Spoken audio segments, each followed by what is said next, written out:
હરિઓમ, જય શ્રી કૃષ્ણ. સાર્થક વિદ્યા મંદિર ઓનલાઈન એજ્યુકેશનમાં આપ સર્વે વિદ્યાર્થીઓનું સ્વાગત છે. હું મધુ દીદી. આજે આપણે ધોરણ 12માં કાવ્ય 11 ઉર્મિલા જેના વિશેની માહિતી મેળવીશું. ઉર્મિલા કાવ્યમાં સાહિત્ય પ્રકાર ખંડકાવ્ય. કવિ બોટાદકર.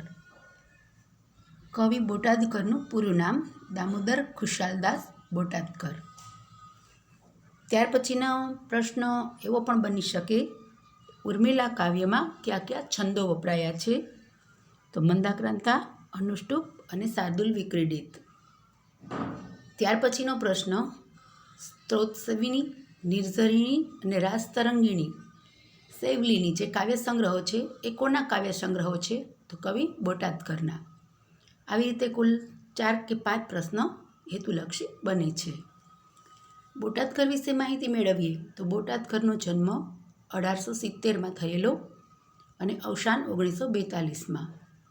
ગૃહ અને ગ્રામજીવનને કવિતાનો વિષય બનાવનાર કવિ બોટાદકરનો જન્મ સૌરાષ્ટ્રના બોટાદમાં થયેલો.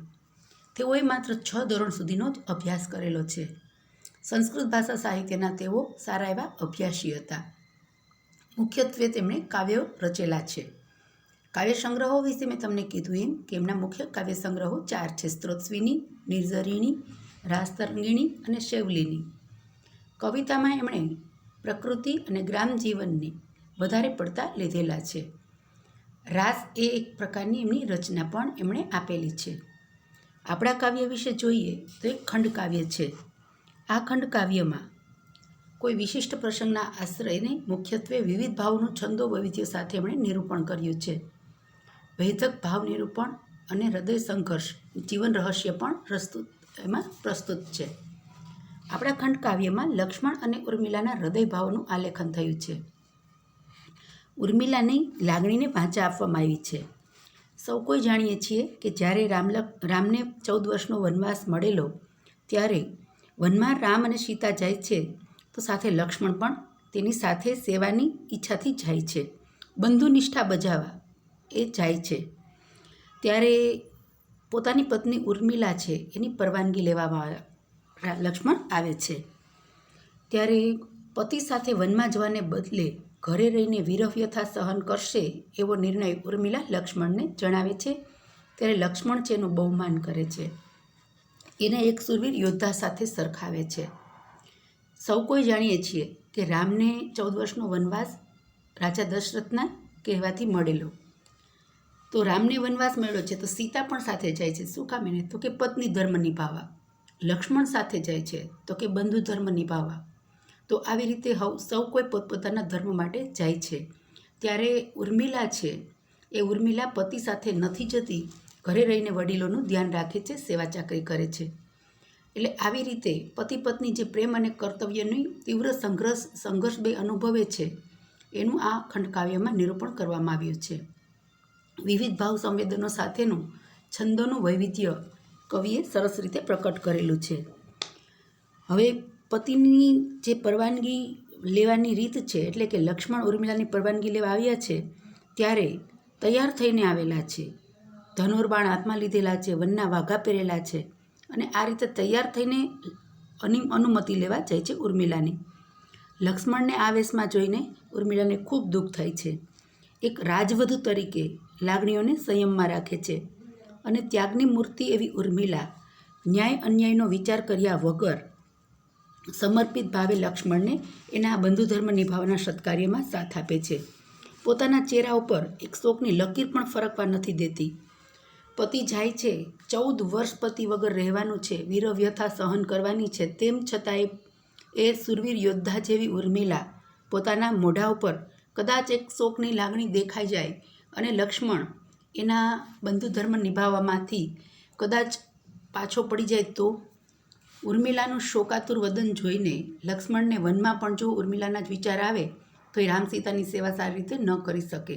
એટલે આવી બધી વાતોથી સજ્જ એવી ઉર્મિલા પોતાના મોઢા ઉપર જરા પણ શોકની લકીર ફરકવા નથી દેતી. પરંતુ જેવો લક્ષ્મણ પીઠ ફેરવે છે એવા જ ઉર્મિલા હાય કહીને મૂર્છા ખાઈને જમીન ઉપર ઢળી પડે છે.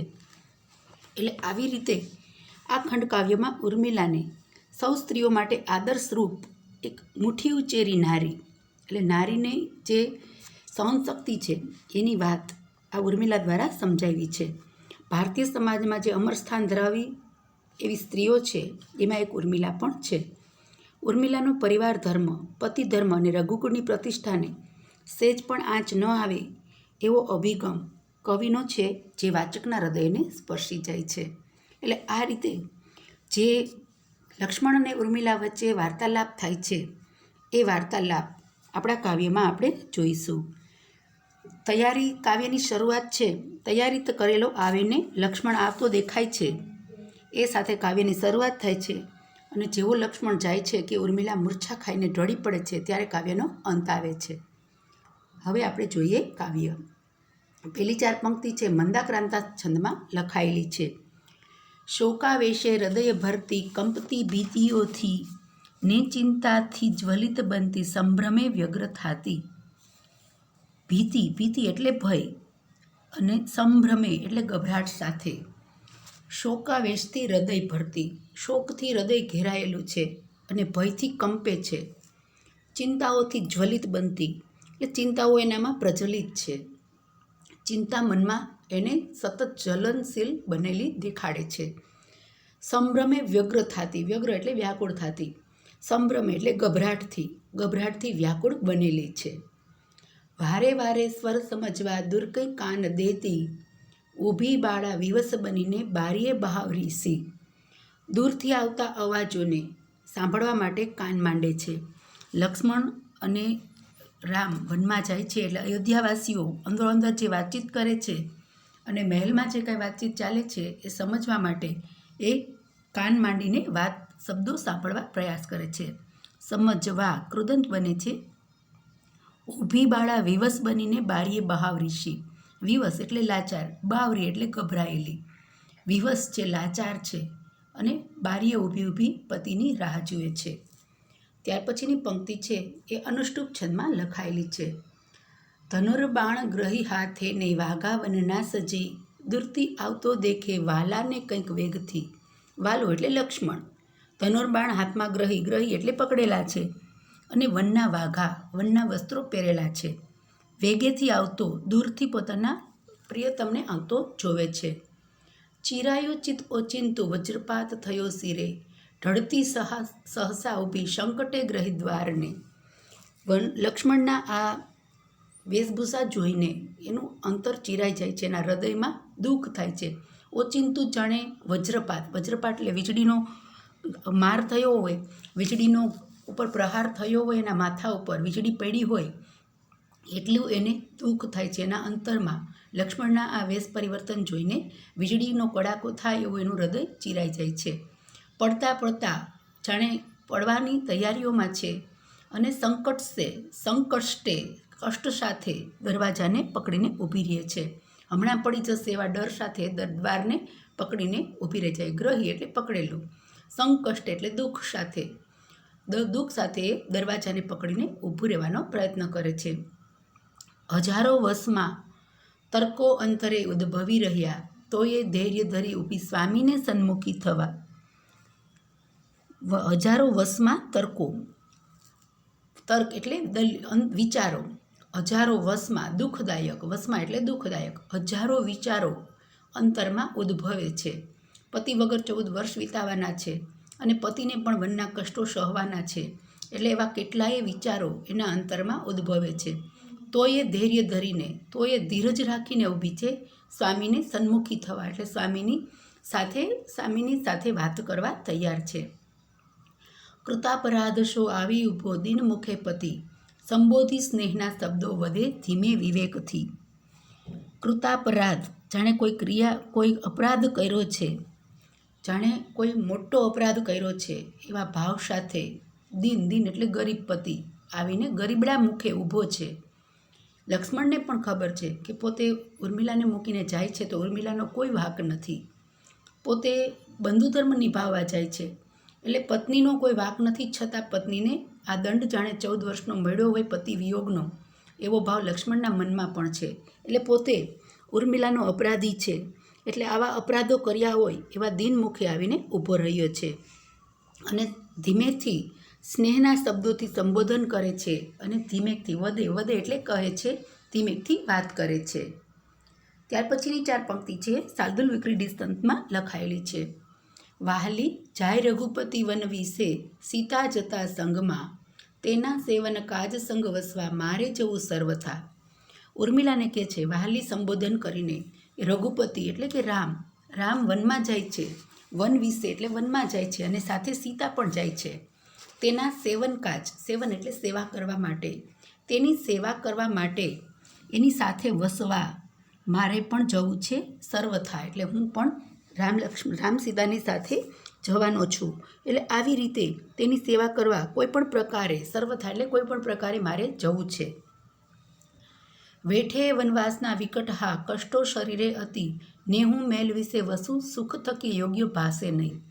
રામ અને સીતા વનવાસના વિકટ કષ્ટ સહન કરે, એના શરીરે અનેક કષ્ટો એ સહન કરે અને હું મેલમાં સુખેથી રહું, એ મારા માટે મને યોગ્ય લાગતું નથી.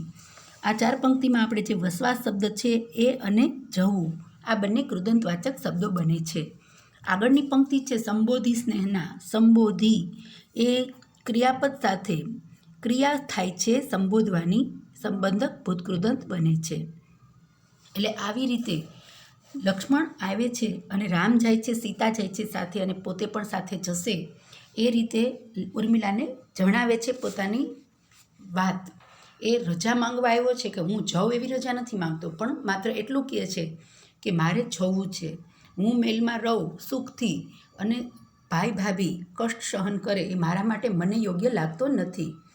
ત્યાર પછીની પંક્તિમાં આવ્યો સમંતી યાચવા, તુજ તણી ધર્મ કાર્ય પ્રિયે, માની યોગ્ય વિચાર અંતર તણો, દેજે અનુજ્ઞા મને.